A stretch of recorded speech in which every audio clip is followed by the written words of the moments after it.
Now let's talk about the VOR from a practical point of view. Take a look up here. Here's a pilot that wants to fly from Sturgis to Custer State Park. He can't fly direct like this. The VOR isn't sophisticated enough for that. Now, if you had INS for $300,000, or if you had Omega for $100,000, or if you had a Loran converted for aviation, cost about $1,500, you could fly direct. Or if you had RNAV, you could fly direct. But with ordinary VOR, you have to fly a dogleg course. You have to fly straight down here to the VOR and then outbound. Now, class, I'll tell you something.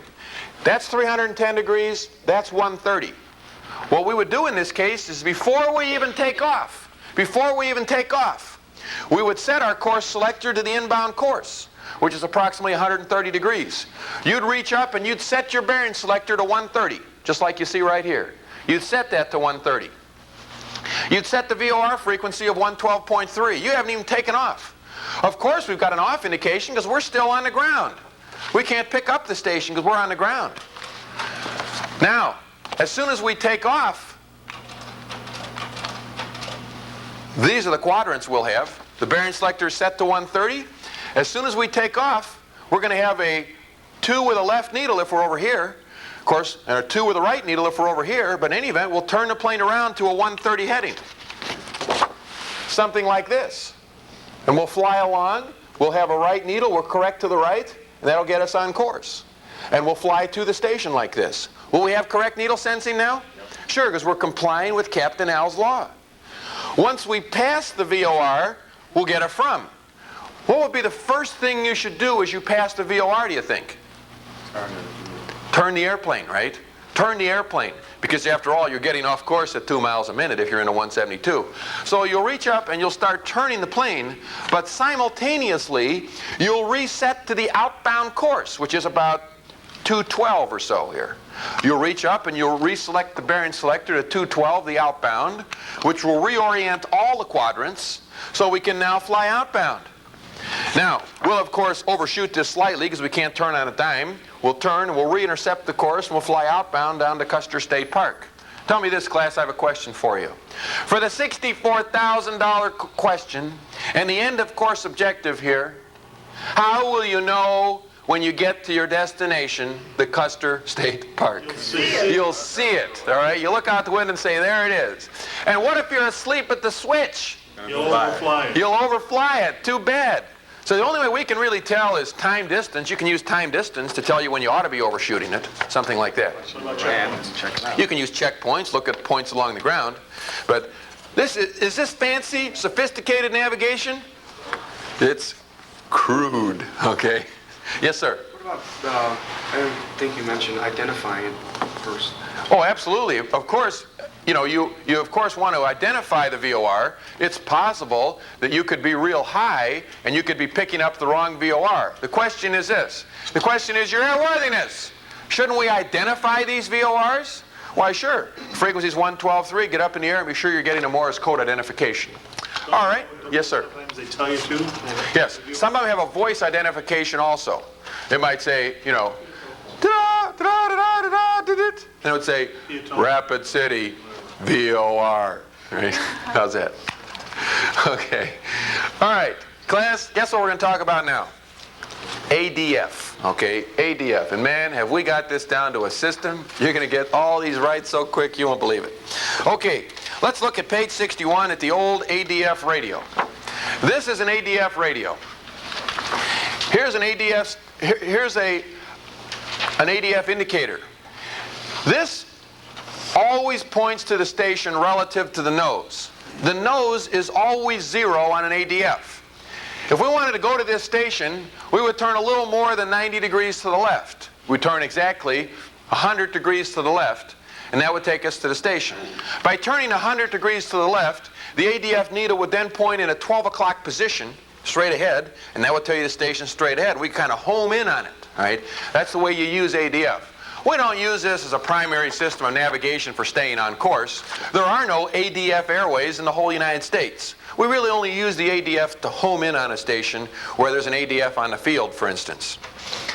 How would you go to this station, anybody? Turn to the right. Turn to the right. How many degrees to the right? 60 degrees. You'd turn 60 degrees to the right of your present heading. Can you tell me what your actual heading would be in relation to the magnetic pole? Not unless you knew what your present heading was, could you? And we don't know, because on the ADF, the top of this is always 0. Whatever the ADF says, we call that our relative bearing to the station. Why do we say relative? Well, it's always relative to the nose. The nose is, of course, 0. Here, our relative bearing to the station is 60 degrees. Our relative bearing to the station here is 100 degrees. 100 degrees to the right. Would it be possible to go to this station by making a 260 around to the left? Yes, either way, a 260 to the left or 100 degrees to the right. After you complete that turn, the ADF would say 0. Okay, fine. Now, I'd like you to make another training aid. On the other side of your VOR unauthorized aid, I want you to make an ADF unauthorized aid. And I want you to make it look just like this. All right, make it look just like this.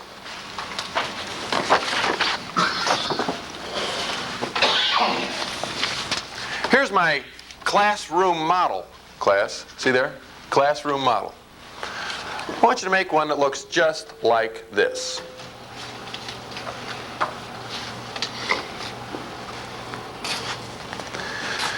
Okay, now, let's look at page 62, I believe this is. Yes, page 62. Page 62 shows an ADF station. I want you to pretend you're in airplane Delta. And I want to know which of the ADFs below best show what the ADF would look like if you were in airplane Delta. And the answer is, of course, which one do you think? S. ADF Sierra. All you have to do is take your unauthorized aid, place it right over the airplane you have there.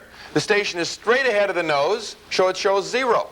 Okay? It's straight ahead of the nose and shows 0. If you're in airplane Charlie, does that show the same thing? Sure it does. That also shows 0. Okay? That's the way we use the ADF. We just sort of turn it till it says 0 and we can home in on the station. That's good enough for private pilots. Take a look down here. If you were in airplane Foxtrot, can you tell me what ADF best shows an airplane in Foxtrot? Why?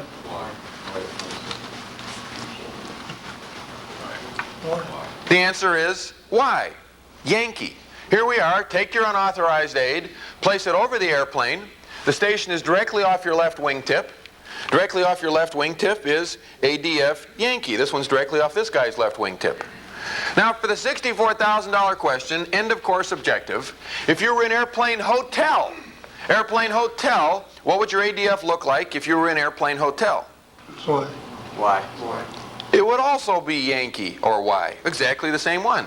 Because take our unauthorized aid, place it over airplane Hotel, the station's directly off our left wing, so it would show 270, which is airplane Yankee down, ADF Yankee down here. How would you go to that station? If you looked at this, take a look here at ADF Yankee. If you're instructed on your flight test, your examiner says, take me to that station, which way would you turn? Left. You'd of course turn left 90 degrees. Is there anything simpler? It couldn't be simpler. All right, now I want to tell you something, class. That's all you need to know about ADF. And I'm telling you from my experience training hundreds of pilots, all right? And I'm telling you exactly what you need to know. If you were an instrument pilot, you would need to learn more about ADF because those instrument pilots have to track ADF courses. As a private pilot, without an instrument rating, you'll never have to do that. Class, now I'd like to talk to you about what you might call ADF graduate school. My objective here is to talk to you about an ADF that you'll be seeing in airplanes, and this is an ADF with a rotatable compass card. I want you to understand the ADF with a rotatable compass card. It's really quite simple, and it can give you some more valuable information than a plain ADF. First of all, though, I'd like you to look up here, and I'd like you to notice that here I have a radio station. And I'd like to get some terms down before we can go on with our ADF explanation. This line here, if we talk about a VOR station here, and this being a line outbound to the west from that station, we call this the 270 degree radial in VOR terms. And I've written up here 270 degree radial. If we had a line straight to the south, we would call that the 180 degree radial. And a line straight to the north, this little line here points straight to magnetic north, would be called a 360-degree radial. So we have an infinite number of radials from any VOR station. However, whenever we talk about ADF, we use the term bearings, ADF bearings.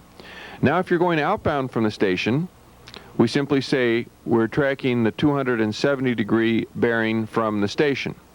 In VOR, we would say we're tracking a 270-degree radial from the station. But now, things are a little different whenever we're going inbound. On VOR, we would say we're tracking inbound on the 270-degree radial to the station. In VOR, remember, the term is radial. We're tracking inbound, though, on the 270-degree radial. On ADF, though, when we're tracking inbound, we say we are tracking the 90-degree bearing to the station in this case. We're going inbound, we're tracking a 90-degree bearing to the station. Okay, I wanted you to understand those terms so that we can go over here to page 62. Let's go over to page 62, and I'd like you to look at this station, and I'd like to show you that here we have an ADF station. Now, as I talked to you about a little earlier, let's look at airplane F right here, airplane Foxtrot. Now, you know that if we were in airplane Foxtrot, we would have an ADF indication like you see here, as we mentioned earlier. This shows an ADF in a 9 o'clock position, which would be 270 degrees relative bearing. Remember, on an ADF, the ADF needle always points to your relative bearing to the station. And here we see, in this airplane, our relative bearing is, like the needle says, 270 degrees to the 270 degrees relative bearing to the station. Now, you can see that in this airplane here, airplane F, airplane Foxtrot, that our real magnetic bearing to the station, you can see, we know that what it is by looking at this picture, our magnetic bearing to the station is 0 degrees, or 360. Now, on an ADF with a rotatable compass card, all you have to do is take your hand up and manually, as you see here, change the ADF compass card so that it shows your aircraft heading under the index at the top. You can see that here our aircraft heading is 90 degrees. So what we're doing here is we're changing the compass card to say 90 degrees at the top. Now what this does for us is it allows the ADF to now read our magnetic bearing to the station rather than a relative bearing. Now the ADF needle hasn't changed any, it's still in the same 9 o'clock position. But the ADF, whenever we change the card to show our actual aircraft heading at the top, such as in the case here, the airplane is heading 90, so we've manually selected 90 degrees at the top, and now the ADF will read your magnetic bearing to the station. Of course, if your magnetic bearing to the station is 0 degrees, the tail end of the needle now reads our magnetic bearing from the station. You can see the tail end of the needle here shows 180, showing that we are magnetically 180 degrees from this station here. Okay, I want to talk to you about density altitude. See, I'd rather spend 20 minutes talking about density altitude. This is something that will cause you to have an accident. Density altitude is defined as pressure altitude corrected for non-standard temperature. This is important because this tells us whether the air is thick enough for us to become airborne. It's used for performance, to figure out how the plane will perform at different temperatures. But to get density altitude, we have to get pressure altitude. Pressure altitude is the altitude read on the altimeter whenever 29.92 inches of mercury is set in the Colesman window. All right, let's see what that all means. Take a look up here, class. Let me show you an example of something. Here's an airport that's at sea level. Temperature is plus 15. That's standard temperature at sea level. Now, that means we're at a density altitude of sea level. When we go up here to 5,000 feet, if the temperature continues to decrease according to the international standard atmosphere, then the temperature would be plus 5 centigrade. You understand what I'm doing here? The temperature decreases 2 degrees per 1,000 feet. We've gone up 5,000 feet. That's 10 degrees colder. 10 degrees colder than 15 must be a plus 5 as the standard temperature at 5,000. And if the temperature continues to decrease at a standard rate, we'll be at a temperature of minus 1 centigrade by the time we get to 8,000. All right? Class, what does this all mean? It means that at 5,000 feet, we have a density altitude today of 5,000. At 8,000 feet, we have a density altitude of 8,000. All right? What does this mean? Well, let's look in the performance charts for our airplane. Let's go to, I think this is page 72. Let's go to page 72 in our yellow supplemental data book. Okay. Page 72 shows takeoff distance performance for our airplane. This is for a Cessna 172. Now I'd like you to look here at 5,000 feet, and I'd like you to look and see that for 5,000 feet of density altitude, now look what this says here, by the way. This says 5,000 feet at 41 degrees Fahrenheit. Well, that's the same as +5 centigrade. In other words, at standard temperature at 5,000 feet. It says this plane will have a total distance to clear a 50-foot obstacle with no wind of 2,480 feet. Of course, that includes 1,255 feet of ground roll. So the total distance is 2,480, including the ground roll.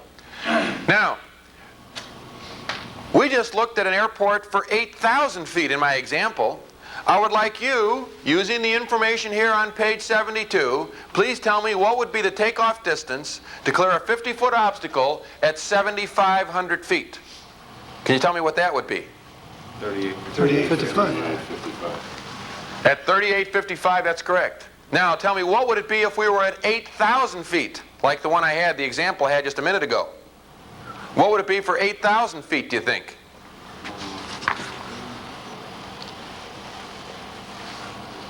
What do you think? 46, 47. 46, 47. No. The answer is you're beyond the limits of the chart. And to extrapolate the chart beyond these limits would be invalid. You are what is known as a test pilot, class. If you make it at 8,000 feet, write them a letter back. Tell them I made it once. They might put a note in the manual. Some guy said he made it once. All right? Here's what I mean, class. You probably know what this means. You know what a straight line is on a graph? Sometimes graphs curve. Those are called nonlinear graphs. What that means is this. If you take the increase in performance from sea level, the increase in distance for performance, for takeoff, from sea level to 2,500 feet, it's only maybe a 400-foot increase. Now, if you take it from 2,500 feet to 5,000, it's about a 500-foot increase. But now if you go from 5,000 feet to 7,500 feet, you can see that it is 1,375 feet, which is quite a bit of increase over the 400 to 500-foot increase from sea level to 2,500 feet, and from 2,500 feet to 5,000 feet. In other words, it's increased nonlinear, all right? Now, if you went up to 10,000 feet, you couldn't take off at all. Once you get beyond the limits of this chart, you're not guaranteed any performance. So you're a test pilot. You might not be able to become airborne at all. So you say, okay, all right, I understand. And what you say to yourself is, I know that I can't go to an airport like Aspen. It's 8,000 feet elevation. Of course, if the temperature got real cold, maybe the air would be thicker, and maybe I could take off then. That's possible. However, it's already 1 degree below 0 centigrade, which is like 30 degrees Fahrenheit. That's pretty cold. But we're beyond the limits. We can't take a plane to Aspen, this particular airplane, because the performance charts say we can't get airborne. But can we fly out of Denver, which is 5,000 feet? Yes, we can, but take a look up here, class. Now I'm going to tell you why some pilots don't come back to my IFR class. Because they don't understand this. When you get to 5,000 feet, if the temperature would increase, and say, for instance, the temperature would be 90 degrees Fahrenheit. Now, 90 degrees Fahrenheit is 32 degrees centigrade. I want to tell you, we're going to go to a chart in a minute, and I'm going to tell you that the density altitude on this day is 8,000 feet. And that means the plane is going to perform as though it's at 8,000 feet. And what that means is you can say to your airplane, all right, airplane, do your 5,000-foot act. And you start up the engine, you get out on that runway, and you push those throttles forward. And those propellers spin around, and they feel the air as they go around, and they're going to say, this feels like 8,000 feet to me. Those pistons are going to move up and down, and they're going to sample the air, and they're going to say, this feels like 8,000 feet to me. And when you rotate, those wings are going to sample all those molecules flying over the wings, and it's going to say, this feels like 8,000 feet to me, and obviously, how's your plane going to perform? It's not. It's going to perform just like 8,000 feet, which means you're a test pilot again, all right? So the combination of high altitude and high temperature means you can't come back to my IFR class. That's what that means, see? Now, if we have high temperature here at sea level, it's not that big a deal. Surely it affects our performance, but you notice that because of the nonlinear nature of a graph in this case, that from sea level to high temperature making our performance equal to 3,000 feet, big deal. Or even equal to 4,000, big deal. But when you're at 5,000 feet with high temperature, or even higher with a high temperature, you can easily go beyond the performance limits of the chart. So the combination of high altitude and high temperature is very serious. Okay, let's turn to page 68 in our yellow supplemental data book, and let's work on the exact problem we've just done here. Okay, page 68. Okay, class. Take a look up here. Take a look up here.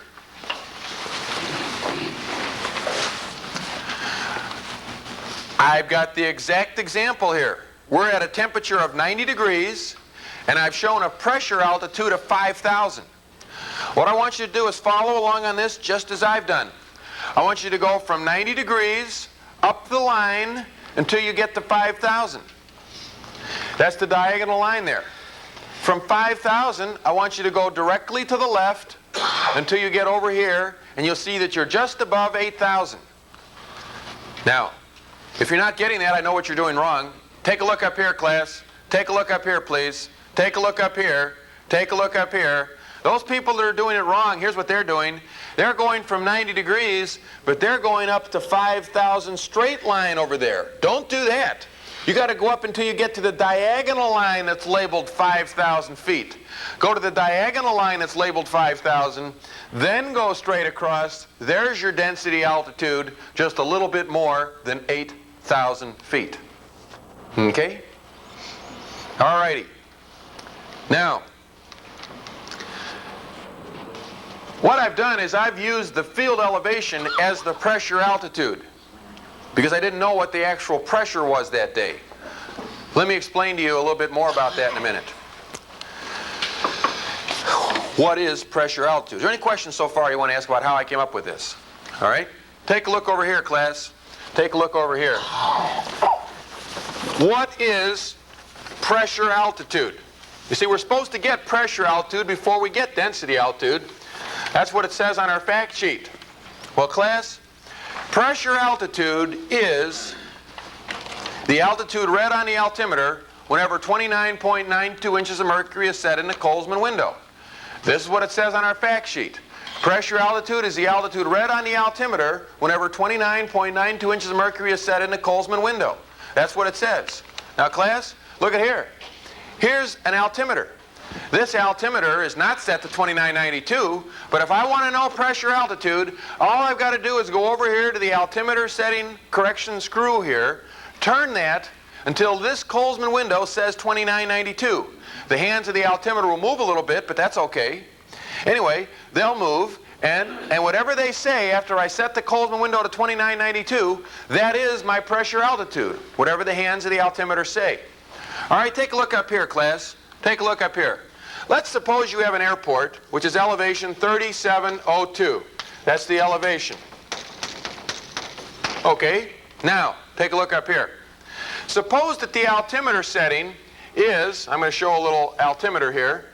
Suppose the altimeter setting is 2960. Now tell me this, class. If the tower gives you an altimeter setting, and you set that in your Colesman window, what will your altimeter always read? It will read your height above sea level. All right? It'll read your height above sea level. So if you're at this airport, and the airport is elevation 3702, and you set the altimeter setting of 2960 in there, of course, your altimeter will read 3702, which is your height above sea level. Okay? Now, a lot of pilots, when they begin to fly, they go out to fly, rather than listen to what the tower tells them, they just set the hands of the altimeter to the field elevation and just check that it sort of agrees with what the tower tells you. You can do that if you want, but the preferred way is to set the Colesman setting to the correct setting and then check to see that the altimeter reads the approximate field elevation. Okay, fine. But what we want to know for performance problems to get density altitude is this. We want to know what would happen if we set the Colesman window to 2992. What is going to happen to the altimeter? Let me tell you something. I'll tell you a fact. If you set this airplane from 2960 to 2992, the hands of the altimeter are going to increase 298 feet. I just happen to know that.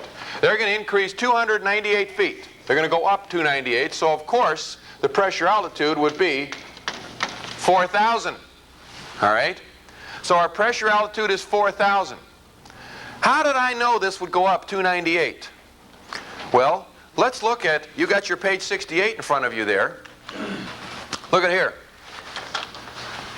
Here's a chart, and it says altimeter setting, it says pressure altitude conversion factor. And this says for an altimeter setting of 2960, it says the conversion factor is plus 298. So it says if you set your altimeter from the current setting of 2960 to 2992, the hands of the altimeter will increase 298, just like it did right over there on the board. All right? Now, let's look here and see what the correction is if the altimeter happens to coincidentally be 2992. What's the correction then? No correction. See? Okay? So, this is how we get pressure altitude. Now, look at the problem here. The problem I have on the screen. This happens to coincidentally be the exact problem I have on the board. This is the kind of problem you're going to get on the FAA test. Here's the question on the test. They tell you the elevation of the airport, 3702, just like I have on the board. They tell you the altimeter setting, 2960, just like I have on the board. But then they also give you a temperature. And here's how you do the problem. The first thing is you take the elevation of the field, 3702, and then you do the correction necessary from this chart, which is a plus 298. This is step one. It gives you a pressure altitude of 4,000 feet. Now, we go to the chart right here, and we find where 70 degrees is that was given, and we intersect that with 4,000 pressure altitude, and there's our answer over to the left side, about 5,600 feet. Okay? Now, this is a two-step problem then. The first step is get the pressure altitude, and the second step is get the density altitude. Now, class, let's analyze what we're really doing. Let's take a minute to think about what we're doing instead of just doing things by rote. Listen to me just a minute. The real objective is this, class. Listen carefully. We want to know if we got enough performance to get airborne. In other words, we want to know how thick the air is. How many marbles are packed into that air for performance? That's what we want to know. And we know that, of course, we have to correct for high temperature, because we know that thin air, that warm air is much thinner, is poor for performance. But we couldn't just use the field elevation as the density of the airport, because it might be a day of high pressure in the area, which makes performance better.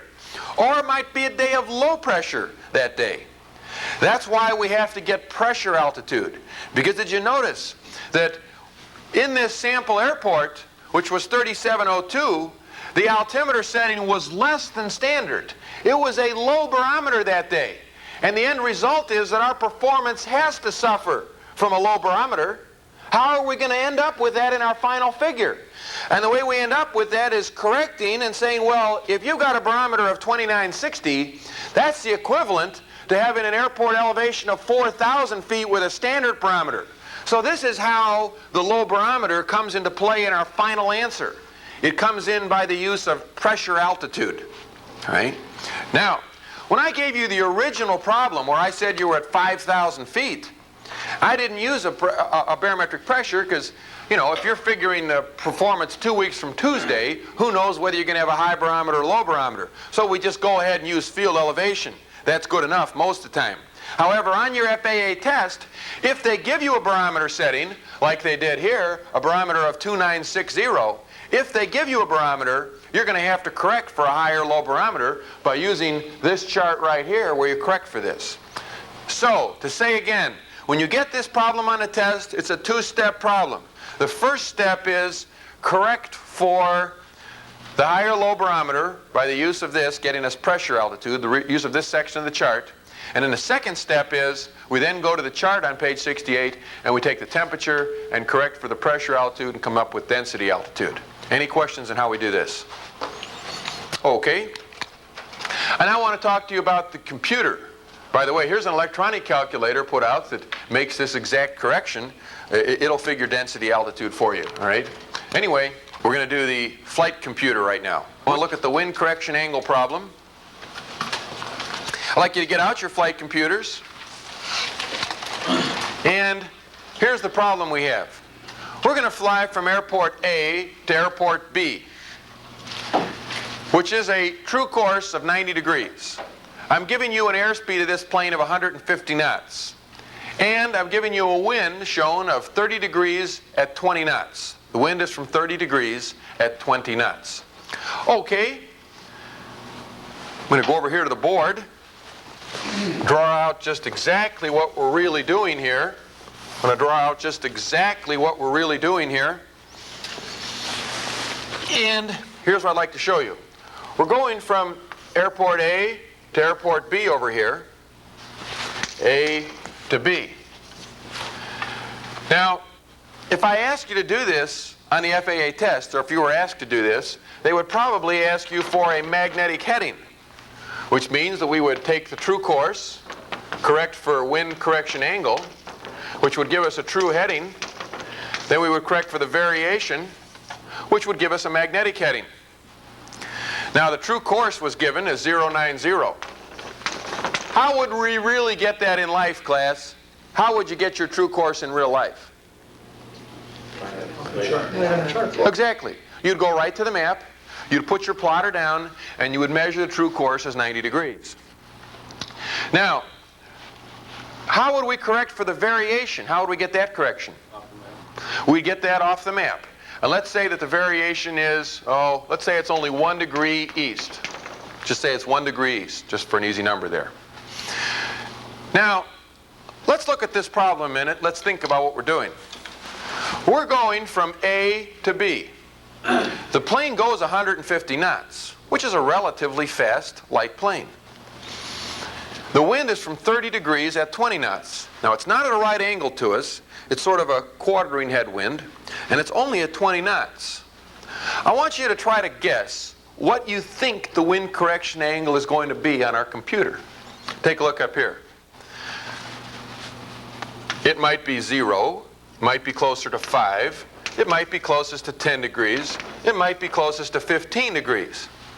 I want you to try to think about this. Just take a guess in your own mind, how much heading correction do you think it will take to hold our course? And we'll have a vote. We'll see how we all do, just as guessing. How many think that the amount of correction necessary to hold this course will be closest to 0? Okay, nobody. How many think the amount of correction to hold this course will be closer to 5 than it would be to 10? Okay, looks like we have about, 12 people for that. How many say it would be closer to 10 than it would be to 15? Or closer to 10 than anything? Okay, and we got about 8 people for that. How many say it would be closer to 15 degrees correction? Nobody for that. So basically, the average of this class is pretty well in the middle, between 5 and 10 degrees. So let's just say then, and it's a little closer to 5 by the number of people choosing 5, so let's say that the class average says that we have 7 degrees of wind correction angle. Well, let's look up there, class, and let's see. We're going from A to B, and the wind is northeasterly. It's out of this direction. Is that a correction to the left, 7 degrees, or to the right? The left, of course. 7 degrees to the left is a heading of 083. We got 1 degree of easterly variation. Subtract that, makes it 082 degrees. All right? Let's see how close our guesswork came out by working it exactly correct on our computer. The computer class will tell us exactly what that wind correction angle is. All we have to do is follow the directions on the computer. Let's get our computer out and let's see what it says. It says, set the wind direction opposite the true index.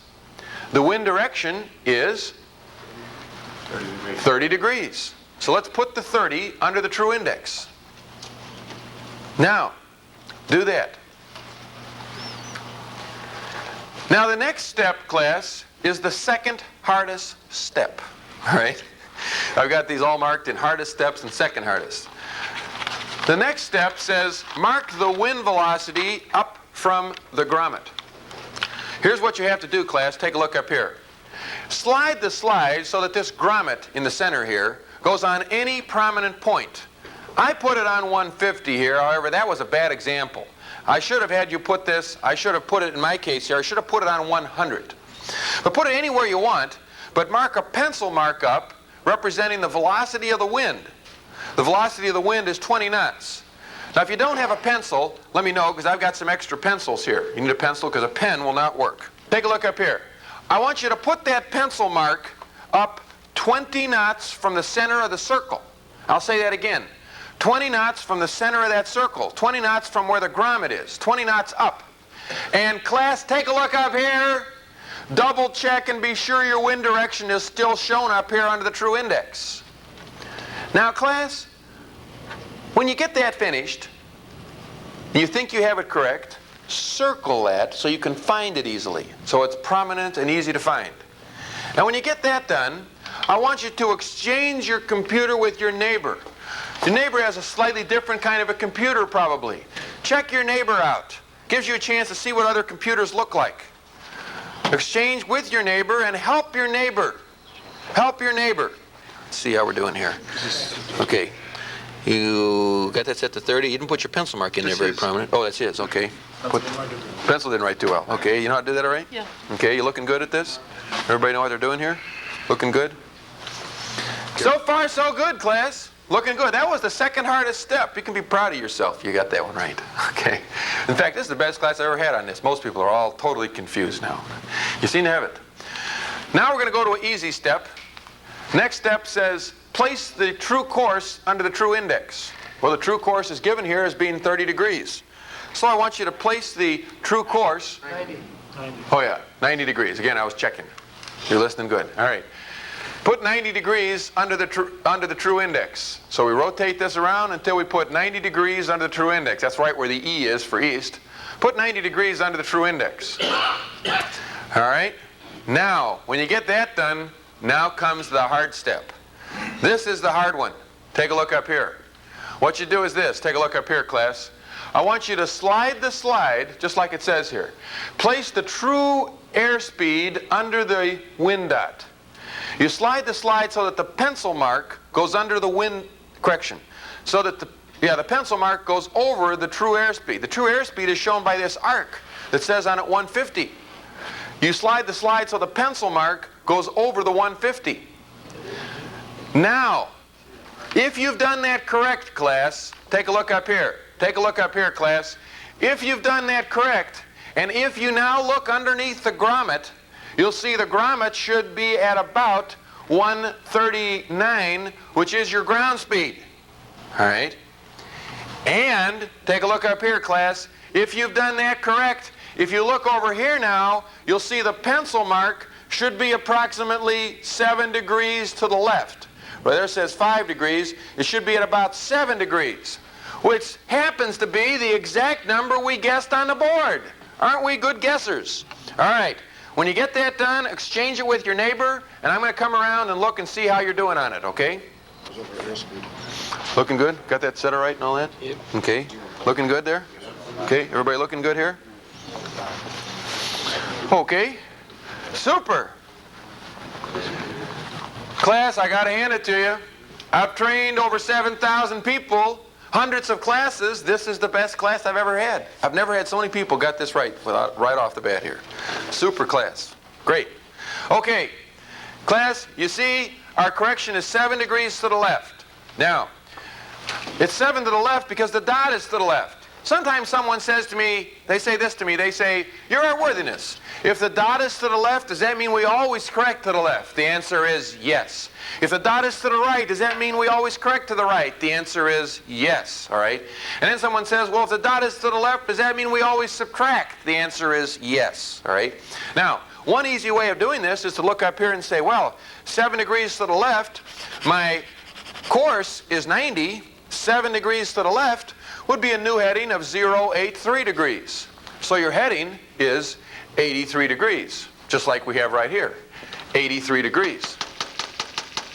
Okay? And of course, the variation, we get that off the map, that's 1 degree east. Okay? Class, let's just stop a second, catch our breath, and look and see what we've done. The question on the test asks you for the magnetic heading. Now, they didn't ask you for the compass heading. The compass heading would require you to correct for the compass deviation. They didn't ask for that. All you got to correct for is magnetic heading. And you know, it tells you just what you have to correct for here. Class, how do we get a heading? What's the difference between a course and a heading? Correction. Wind correction. So we know we got to correct for wind. We also have to correct for magnetic, because we're asked for a magnetic. What do you have to correct for when you make something magnetic? Variation, right? Sure. So it's telling you exactly what to correct for. Heading means wind and magnetic variation. These are the two corrections we have to make right here. Magnetic heading, we correct for these two things. Wind correction angle, is that hard to do? Just follow the directions on the computer. Variation, is that hard to do? How do we get the variation? Just look right on the map. It's written right there. You can't miss. Okay, any questions on this? Okay, let's talk about time, distance, and fuel consumption then. Time, distance, and fuel consumption. Okay, let's flip the computer over to the other side. We'll talk about time, distance, and fuel consumption. Take a look up here. We have a problem I've given you here. The problem says we have an airplane going 130 miles per hour for 40 minutes. And we want to know how far will it go in that time. Well, take a look up here. When you have a miles per hour problem, you have to know a few things. The first thing is this speed index, this little index that's right at the 60, the black triangle, that always goes on your speed. Your speed may be 130. Put your speed index right on the 13. So your speed is 130. All right? Now, on the outside scale, this represents miles. Everything on the outside scale represents miles. Everything on the inside scale now represents minutes. All right? For instance, here's 70 minutes. There's 50 minutes. There's 45 minutes. There's 90 minutes. Now, take a look here, class. There's sort of an inner scale also, because you notice that if this is 90 minutes, inside that it shows an hour and 30. So you see 90 minutes is an hour and 30. So the inner scale is your hours and minutes scale. Anyway, anytime you're given a speed, such as we're given here, 130 miles per hour, put that speed index on 130 right off. Always put that on there first thing. Now all we have to do is look for 40 minutes on the inside. There's 40. We look opposite that on the outside, and that tells you your miles. 40 minutes, in 40 minutes we'll travel 87 miles. So a speed of 130 miles per hour in 40 minutes will go 87 miles. Now class, take a look up here. Suppose I changed this problem and I said, you're going to go 130 miles per hour for 50 minutes. How far will you go then? Look at your computer and tell me what that answer would be. 108. 108. Exactly right. That would be 108. Okay? You see, once we've got that speed set, it's just like looking at a graph. What if I said you're going to travel for an hour and 20 minutes? How far would you go in an hour and 20 minutes? 174. Looks like about 174. That's where the 80 minutes is. Hour and 20 is 80 minutes. It looks like you travel 174 miles. Okay? All right. I have another problem for you. Sometimes we do these problems backwards. Take a look up here, class. Suppose I asked you, how far would you go, or correction, how long would it take you to travel 60 miles? How long would it take you to travel 60 miles? See if you can figure that out for me. 27.5 minutes. Looks to me like that's about right. 27 and a half, 28, something like that. Just find the 60 miles on the outside and read the minutes on the inside opposite that. You see, class, if you ever work with a slide rule, you realize this is simply nothing more than a circular slide rule. Okay? The one thing you have to keep in mind, of course, and this is where the most errors come in, is that you get the two scales mixed up. There are people that if I said they're traveling 60 miles, how long will it take? You come up with the answer just like they did now. There are people who would get mixed up and they'd look for 60 here. They'd get it reversed. They'd look for the miles on the minute scale, which would of course give you the wrong answer. And the FAA knows about those people and has an answer even for those people. So you have to keep everything on the proper scale. All right, now class, I'm going to tell you another place where people get in trouble, and it's just a matter of practice. Anytime I give you a number less than 10, that's confusing to people. For example, suppose I gave you a problem exactly like you see here, same speed, but I wanted to know how far would you go in 5 minutes? In 5 minutes, how far would you go?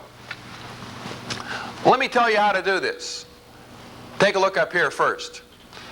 When you get a number less than 10, because you're a little new at this, here's what I suggest. You can always find numbers like 13, 12, 11, and 10. Those are easy. So where must 9 be? That must be where 90 is. 8 must be where 80 is. 7 must be where 70 is. 6 must be right on the index here. 55, that must be 5.5 minutes. And 50 must be 5 minutes. So to answer the question, how far would you go in 5 minutes? You'd go almost 11 miles. You'd go 10.8 miles. Okay? So my suggestion is, anytime you have a number less than 10, as you're a little unfamiliar with this, start with a number like 12 and count backwards till you get to the number you want. For example, let's try another problem. Take a look up here, class. Same speed, but I want to know now, how long would it take you to go 7 miles? How long would it take you to go 7 miles?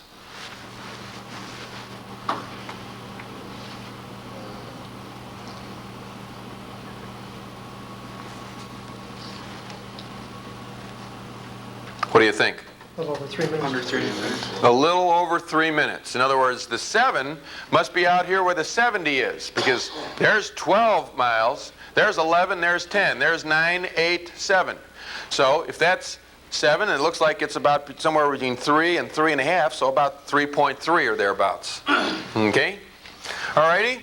Let's try another problem, see if you can halfway understand this. Take a look up here. We have a speed of 158 miles per hour, and you're flying for 1 hour and 20. Let's see you set that one up.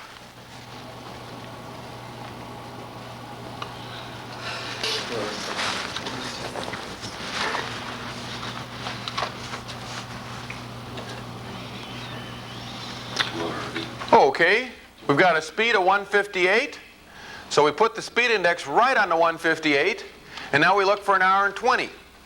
Here's 1 hour and 20 right here. There's 1 hour and 20. So 1 hour and 20, which is 80 minutes, we look out there, it's 210 miles. Okay, 210 miles. Okay, now class, I want to mention something else to you. Sometimes we get the problems where they don't give you the speed. They want to know the speed in the answer. You might get one where they say something like this. In other words, the problem might be stated backwards, the same problem. But it might say, you've traveled 210 miles in 1 hour and 20. And they want to know what your speed would be. Of course, all you do would be a setup just like it is. The 21 would be 210 miles opposite the hour and 20. And there's your speed index right there on 158, for example. That would tell you your speed. So if we halfway know how to do that, let's try the following problem. Take a look up here. Try this problem. We have an airplane traveling 18 miles in 8 minutes. See if you can set this up to give the speed.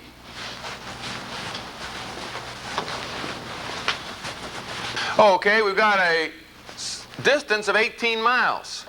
There's 18 on the outside, and of course, there's 8 represented by 80 on the inside. Put those two opposite each other. We look here at the speed index, and that shows that we're traveling 135 miles per hour. Any questions on that? Okay, now class, let me tell you something. I'm going to show you how to do a problem for fuel consumption in just a minute. But let me tell you that when you take your FAA test, there's going to be 50 questions. How many computer problems do you think you'll have? Including wind correction problems, time distance problems. Maybe we'll do a true airspeed problem tomorrow. How many total times do you think you'll pick up the computer for the test? Maybe once. Sometimes none. All right? So there's no point in doing a whole lot of overkill. The whole point here is practice. If you want to get good at doing the computer, what you have to do is pick up the instruction book that comes with it and run through a few of these. But don't practice between now and taking the test. Don't get too good at it for the test. You're better off to practice your special appendix where you can get 6 or 8 problems learned in the time you could practice a few computer problems. But when you take your test, if you do a computer problem and if you think you're doing it right, it's not that hard. If you think you're doing it right and you want to check it to be sure you're doing it right, here's what I want you to know. Take a look up here. I want you to remember the old standby arithmetic formula. It says rate times time equals distance. And let's run through the problems that we've just done here real quickly as to how to do this. Take a look here, class. The first problem right there said you're going 130 miles per hour for 40 minutes. Well, look at here. If you want to know the distance, cover up the D here. That's equal to rate times time. If we want to know the time, that's equal to distance over rate. And if you want to know the rate, that's equal to distance over time. See, this is sort of the magic triangle here. So, the problem says our rate is 130 miles per hour. But our time is 40 minutes. And here's the trick, class. T always equals hours. T must always equal hours. So with 130 times a time of 40/60ths, because you must express these minutes in hours. And 40 minutes is 40/60ths of an hour. So you take 130, multiply that by 40/60ths. Of course, if you have an electronic calculator, you'll simply divide 60 into the 40. That'll come up to be 0.666, of course. Take 130 times 0.66666 and come up with 87, which would be our answer. All right? The next problem. The next problem says you're traveling 158 miles per hour and you're traveling for 1 hour and 20 minutes. So we go right here, class. Take a look at this. We have a rate of 158 and we have a time of 1 hour and 20/60ths. So 158 times 1 and 20/60ths would be 210. And the last problem, class, says you're going 18 miles in 8 minutes. So your distance is 18. And how are we going to show that time there now? 8/60ths. The time is divided by 8/60ths. Take 18, divide that by 8/60ths, or the decimal equivalent if you're using your calculator, and you'll come up with an answer of 135. So this is the guaranteed method to get this correct on the test. Okay? Let's take a look at fuel consumption problems. You're going to have a fuel consumption problem. Now, the only thing difficult about a fuel consumption problem is one thing, and that is you deal with small numbers. You got a speed, but the speed is now gallons per hour, and that gallons per hour is 8.5 gallons per hour. Okay, 8.5 gallons per hour. Take the speed index and put that right on the speed of the fuel consumption, which is 8.5 gallons per hour. So let's see if we can set this up. 8.5 gallons per hour for 34 minutes. Okay, yeah, the answer is 4.8. Let's see how we do this. We put the speed, it even says on my computer here, it says speed or gallons per hour. So the speed is we put that right on 8.5, and the time is 34 minutes. So there's 35, there's 34. So it's 34 minutes. We look opposite 34 minutes, and that tells it something like 48. Well, it can't be 48 gallons. It must be 4.8 gallons. And Notice this, class. We also have a triangle we can use here, except the triangle now says rate times time equals gallons. Rate times time equals gallons. Okay? Well, I hope you've enjoyed the course so far. We're now at the halfway mark. If you'd like to check your progress to see how you're doing, one of the publications you were provided is called the Private Pilot Exams Booklet, and this has 3 sample exams in it. If you'd like to, at this time, you would be able to do exam number 1. Do not do exam number 2 or 3, because those relate to material that I haven't covered yet. But exam 1, you should be able to complete that at this time. The answers to exam 1, 2, and 3, for that matter, are provided in a separate sheet that's enclosed in your course material. The remainder of the course now, the second half of the course, just to let you know what's coming, we'll talk about aircraft engine operation, aerodynamics, performance, and performance charts. Then we'll talk about aircraft instruments, followed by weight and balance, and finally regulations. That will complete the course, and then at that point you should be able to complete the other 2 sample exams, exam number 2 and exam number 3. So without further delay then, let's move on to talk about engine operation.